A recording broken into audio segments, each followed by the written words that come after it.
আসসালামু আলাইকুম। মালয়েশিয়া প্রবাসী ভাইগণ, আশা করি আপনারা সকলেই ভালো আছেন। মালয়েশিয়ার ভাইরাল ভিডিও দেখে ভুল করবেন না। মালয়েশিয়ার কলিং ভিসা চালুর আগেই ভুয়া মেডিকেল করবেন না। চলুন খবরের বিস্তারিত জেনে নেওয়া যাক।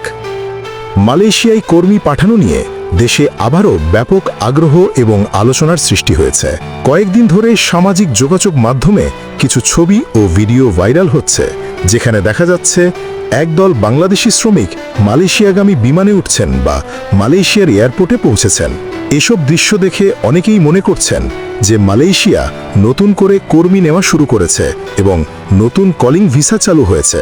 কিন্তু প্রকৃতপক্ষে এ ধরনের কোনো ঘোষণা এখনও দেওয়া হয়নি মালয়েশিয়া বা বাংলাদেশ সরকারের পক্ষ থেকে।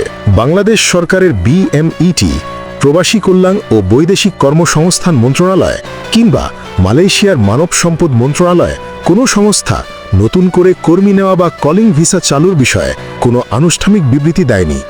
এর মানে হলো বর্তমানে মালয়েশিয়ার শ্রমবাজার নতুনদের জন্য বন্ধই রয়েছে এবং পুরনো প্রক্রিয়া ছাড়া নতুন কেউ মালয়েশিয়ায় যাওয়ার সুযোগ পাচ্ছেন না।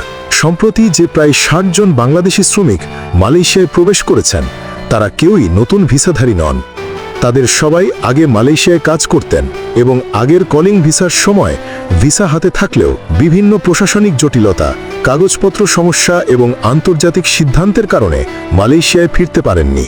সরকারি পরিসংখ্যান অনুযায়ী দেশে আটকে থাকা এমন প্রায় 18,000 মালয়েশিয়া প্রবাসী ছিলেন। তাদের মধ্য থেকে প্রায় 8,000-এর একটি তালিকা তৈরি করে ধাপে ধাপে মালয়েশিয়ায় পাঠানো হচ্ছে। সাম্প্রতিক 60 জনের যাত্রা সেই পুরনো তালিকারই অংশ এবং তাদের ভিসা আগে থেকেই ছিল। তবে এই বাস্তবতাকে বিকৃত করে বিভিন্ন দালাল চক্র নতুন ভিসা শুরুর গুজব ছড়াচ্ছে। তারা বলছে ভিসা চালু হয়ে গেছে, খুব দ্রুত পাসপোর্ট জমা দিতে হবে, আগাম মেডিকেল করতে হবে কিংবা টাকা দিলে নাম তালিকায় উঠিয়ে দেওয়া যাবে। এইসব দাবি পুরোপুরি ভিত্তিহীন এবং প্রতারণার ফাঁদ ছাড়া কিছুই নয়। কলিং ভিসা একটি নিয়ন্ত্রিত প্রক্রিয়া, যা শুরু হলে সরকারি ঘোষণা দেয়। সরকারি ঘোষণা ছাড়া কেউ যদি বলে ভিসা পাওয়া যাচ্ছে, তাহলে ধরে নিতে হবে তিনি প্রতারণা করতে চাইছেন।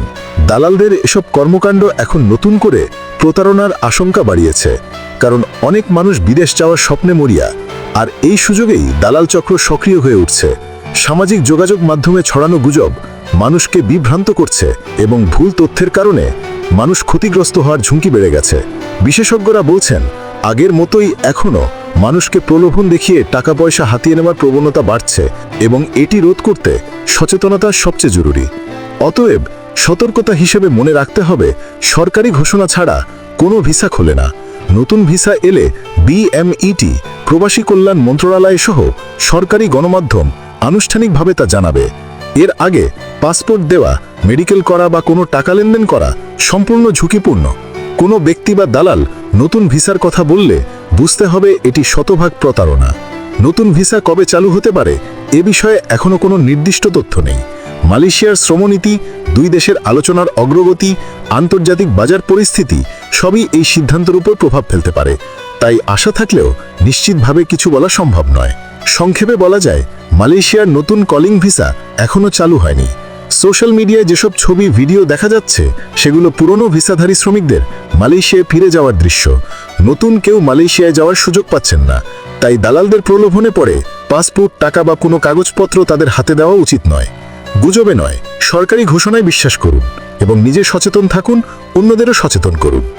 প্রিয় মালয়েশিয়া প্রবাসী ভাইগণ, খবরটি আমাদের সকল মালয়েশিয়া প্রবাসী ভাইদের সাথে এক্ষুনি শেয়ার করে সবাইকে এই গুরুত্বপূর্ণ খবরটি জানার সুযোগ করে দিন। আর আপনি যদি আমাদের এই চ্যানেলে নতুন হয়ে থাকেন, তাহলে এখনই আমাদের চ্যানেলটিকে সাবস্ক্রাইব করুন, মালয়েশিয়ার সকল গুরুত্বপূর্ণ খবরাখবর সবার আগে পাওয়ার জন্য। আমাদের সকল ভিডিও আপডেট সবার আগে পেতে আমাদের চ্যানেলটিকে সাবস্ক্রাইব করুন।